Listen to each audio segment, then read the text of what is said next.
Hi there. I wrote the book Breathtaking, a field guide to living your epic life. It came out about 4 weeks ago. If you bought it or if you've read it, thank you so much. This book is based on all of the most valuable things I've learned in my 15 years of doing deeply personal work with individuals, leaders, and teams, and from my own 57 years of living. And I wanted to share how the book's content is formatted. First of all, it's all stories and observations, things I've learned that I hope could be helpful to others. The stories are organized according to 8 field tested lessons. These are the epic lessons I've learned in the field.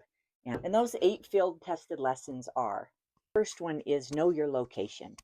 If you're in the wilderness and you feel like you could be off course or lost and you keep going, it probably won't end well. We have to know our location. If we don't know our location, we're essentially lost. And it is the same in life. The second one is carry the right stuff. We are so fortunate that one of the things we actually have control over and can change or choose is our mindset. Not that this work is easy, but this is a great opportunity if only we remember to take advantage of it. So it's carry the right stuff. We get to choose what we will carry and what we won't carry, how we show up in our life. The third one is dare to fail, which embodies my personal and professional mission probably more than any of them. We have to do hard things. We have to dare to fail because that's how we discover what we're capable of. We discover more about ourselves and it creates meaning in our life. So this is all about being more courageous in our life, in our relationships, in our leadership. The fourth one is appreciate your setbacks and failures.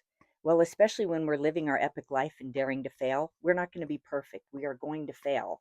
So, and it's a good thing. We won't try to fail, but when we do, it's how we learn and it's how it equips us going forward. It can't be all daring to fail and struggle, though. So the next one is take a load off. And can you imagine going on an adventure and never stopping to take a rest or to have a meaningful moment with the people you're with?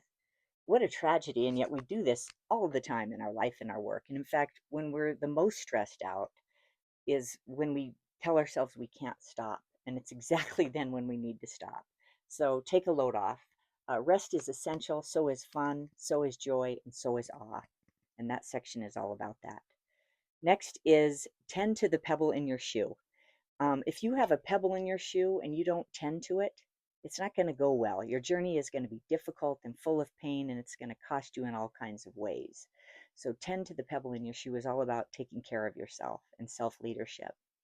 Next is my favorite: cherish your people.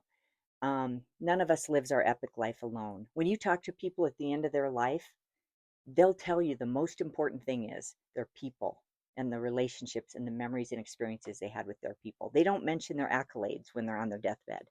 So people are the most important thing. We ought to get that right. And when we do, it enriches our life in so many ways. And the last one is be all in.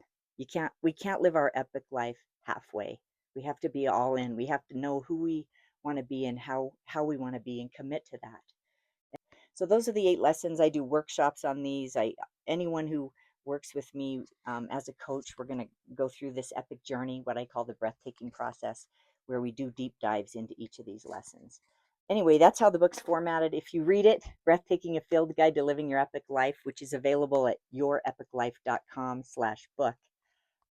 Thank you with all of my heart. I'm so grateful for the gift of your time to read my book. Thanks for watching.